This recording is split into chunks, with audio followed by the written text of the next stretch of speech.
And y'all know what's coming up with the whole Mata documentary, Still Remembered. You know what I mean? Directed and produced by Dante, Luna, Sito Sosa, the whole nine, the whole team. You know what I mean? So yeah, basically what we're doing and getting down packed is basically we don't want no half-assed shit done. You know what I'm saying? So we making sure that my man's memories, you know, basically a good one and known and seen as good. You get what I'm saying? We just getting all the footage ready, you know what I mean? Not only getting the footage ready, getting all the scenes ready, getting everything ready, you know what I mean? I know it's been taking a little bit long, but that's how shit get done right, you know what I mean? I knew him as Strictly Lewis. So, you know, when Sito came to me and asked me about doing, you know, Mata story and, you know, documenting his life, I said from the jump, I knew it was gonna be tough, but I was on board.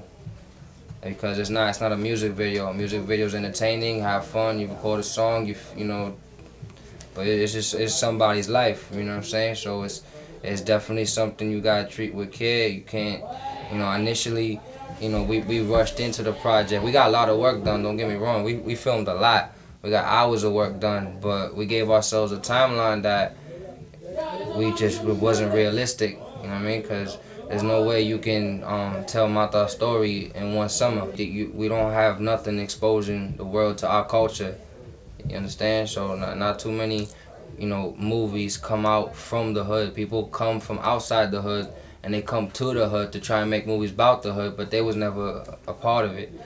We giving you what he did in school, what happened in his life at the time, what was going on, everything. Basically his 411 on his life, you know what I mean? Basically a life of a person who became more than somebody just standing on a block, just, you know what I mean? He was the capo for a reason. He had more going for him than people thought, and he was doing more than what people thought. And that's what we gotta let people know. Not only that, we're gonna get y'all hip to the violence and everything that's happening in Boston, you know what I mean? And everybody's been losing friends, you know what I mean? Not only friends, they've been losing family members, they've been losing everybody. And every time the story doesn't really get heard, all you hear is RIP this, RIP that. But we're trying to let y'all know, you know what I mean?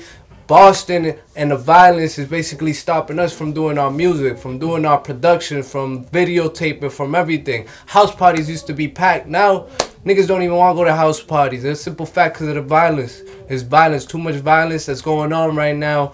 That music, as artists, as us trying to get out, we can't because y'all stopping the whole movement due to the violence. You know what I mean? Because till this day we saying live in peace, Mata. You get what I'm saying? And that's how it's going to stay. He's always going to be in our heart. It's not about closure. It's about opening people's eyes up. Opening people's eyes up about the vision and about people on the block. You know what I mean? It's not about hate. It's not all about crime. It's not all about jail. It's all about love. It's about fam. It's about taking care of one of each other. Sometimes that's all they got. You know what I mean? People don't realize that. When that's the only thing you got, that's what you gotta live off of. That's how you gotta do it. You know what I mean? It's survival of the fittest out here. Just ask Dante. Got it tattooed on his body. But yeah, like I said, you know what I mean? Out here it's tough, and just because somebody's standing on the block don't mean he ain't trying to do good for himself. It's sometimes that's all he got. We've had time to let the project, you know, saturate and really develop and mature in our brains, really. Because when we first started writing the ideas down, it's beautiful, and we started getting cracking, it was beautiful. But you can ask him, we was doing 6-8 hours of interviews a day, and we just sat there like, yo, we got amazing footage, you know what I'm saying? We had some real strong stuff. It was just sat in our head, and it didn't sit in our head long enough to, you know, it can blossom. So, you know, the time that we took, you know what I mean, that we took, I wouldn't say took off, but the time that we took to get back on the same page as far as the Matas project is concerned, it gave us some time to really think about what we're working on.